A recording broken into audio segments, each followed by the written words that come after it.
Ciao a tutti e benvenuti al secondo episodio di Happy Bottles, il blog ufficiale di Grandi Bottiglie. Io sono Emanuele Spagnolo e sono il vostro wine pusher.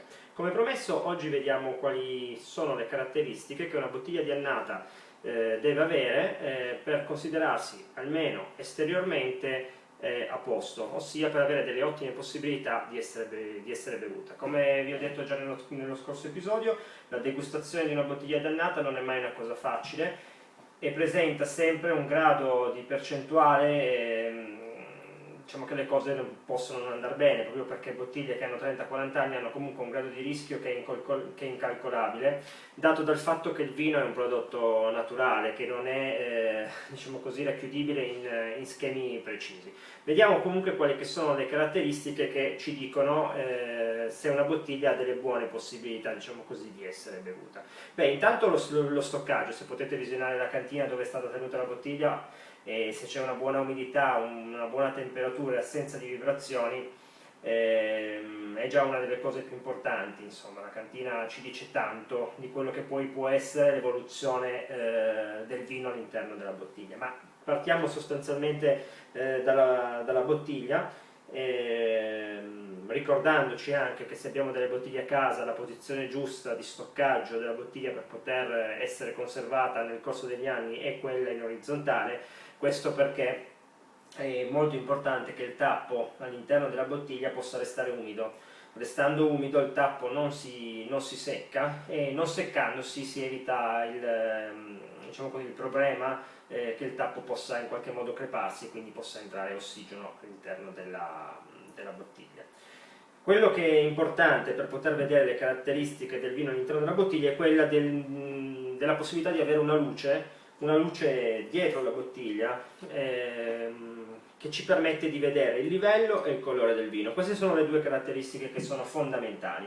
Un livello basso, cioè al di sotto della norma, per un vino d'annata significa sicuramente, è un pessimo segno, significa sicuramente che il vino non ha avuto un'evoluzione regolare. Questa è una bottiglia del 1974, è un barbaresco dei produttori di Barbaresco, quindi una bottiglia che ha oltre 30 anni di età, e il livello del vino è qua, dove lo segno io col dito, significa che sicuramente questo vino, almeno per quanto riguarda il livello, è più che a posto.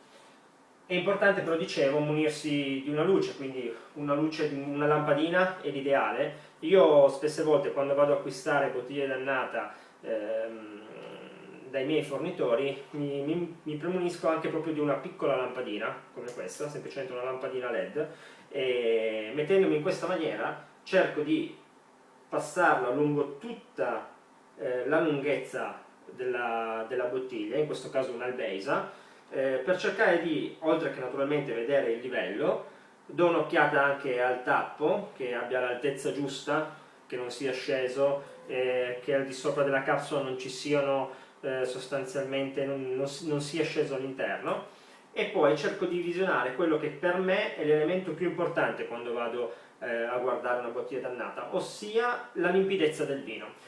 Quando un vino ha avuto un'evoluzione negativa, non si è conservato perfettamente, oppure semplicemente non ha tenuto, tende a spogliarsi e quindi rende il colore del vino più torbido. In questo caso io lo sto visionando con questa luce dietro, difficile che voi riusciate a vedere il colore, ma il colore è perfettamente vivo, così, vedendolo all'interno della bottiglia, sembra addirittura un rosso rubino, limpidissimo, si vede da una parte all'altra della bottiglia, significa che la conservazione di questo vino all'interno è probabile che sia stata ottima. Questo perché appunto ripartiamo dal livello del vino che è molto molto alto per essere un 1974, il colore è limpido, posso vedere al fondo appena qualche sedimento, ma è più che normale, e quindi, diciamo così, adesso mi appresto a stappare la bottiglia con delle ottime speranze, per poi poter visionare il tappo, che è anche un altro elemento molto molto importante. Una piccola cosa che dovete ricordarvi, è comunque importante soprattutto per le annate molto molto vecchie, è quella dal momento che le avrete in cantina, appunto come vi ho detto, posizionate orizzontalmente nel vostro mobile dove le avete stoccate, prima della degustazione di rimettere in piedi la bottiglia per 24 ore, in modo tale che quelli che sono i sedimenti che ci sono all'interno della bottiglia possono depositarsi fino al fondo, vi permetteranno così in fase di degustazione di avere un vino che sia più limpido e che sia più adatto anche a capirne meglio le caratteristiche. Andiamo quindi adesso a cercare di aprire la bottiglia dannata, che non è mai una cosa facile. Togliamo la capsula con un semplice cavatappi che all'interno ha il tagliacapsule. Vanno bene anche quei tagliacapsule specifici che servono appunto solo per questa operazione. Noi cerchiamo di tagliarla in questa maniera. Quando le bottiglie sono dannate, anche le capsule sono un pochino più difficili da portare via. Quindi questo è il primo elemento. Togliamo la capsula, cerchiamo di dare una pulita al tappo per poterlo visionare già dall'alto, e poi il mio consiglio è quello, nel momento in cui stappate una bottiglia dannata, di non usare questo cavatappi, perché questo cavatappi è più adatto alle bottiglie giovani, ossia ai turaccioli che hanno pochi anni d'età, proprio perché tende in qualche maniera a sgretolare il tappo che è all'interno. Se io usassi questo cavatappi qua, avrei un maggior grado di rischio nel vedere poi dopo il mio tappo rotto.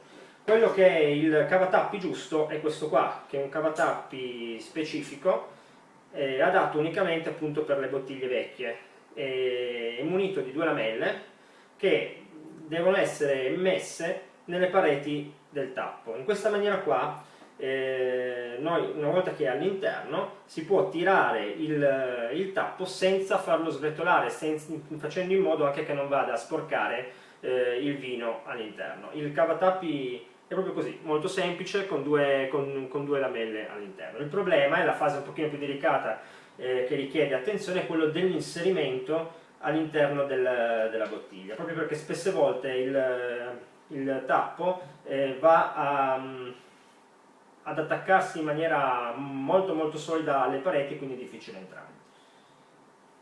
Lo si cerca di inserire in questa maniera, ed è un'operazione che richiede attenzione, tempo e pazienza, perché è fondamentale cercare di aprire la bottiglia senza far sgretolare il tappo. Ecco, io adesso l'ho quasi inserito all'80% e adesso inizio a girare. Voi girate in questa maniera qua, tenendo la bottiglia con una mano, e con l'altra mano cercate di tirare su il tappo, facendo operazioni continue, lente, non dando mai, ecco, in questa maniera qua. Vedete che il tappo viene via senza sgretolarsi,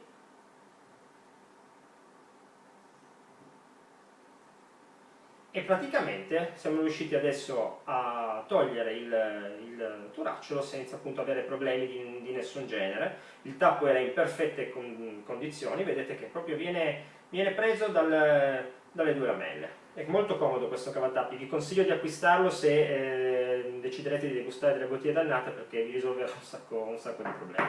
Il tappo era ottimo, ha un ottimo naso anche. Quindi tutte le caratteristiche, riprendendo, tutte le caratteristiche esterne, esteriori di questa bottiglia ci dicono che abbiamo delle ottime possibilità che questo vino sia bevuto e che ci possa dare delle ottime soddisfazioni. Questo è un Barbaresco di produttori del 1974, la degustazione sarà al prossimo episodio, e quindi seguiteci, perché adesso, dopo aver stappato questa bottiglia, io la degusterò, girerò il prossimo episodio e lo pubblicherò per voi. Grazie a tutti e al prossimo episodio.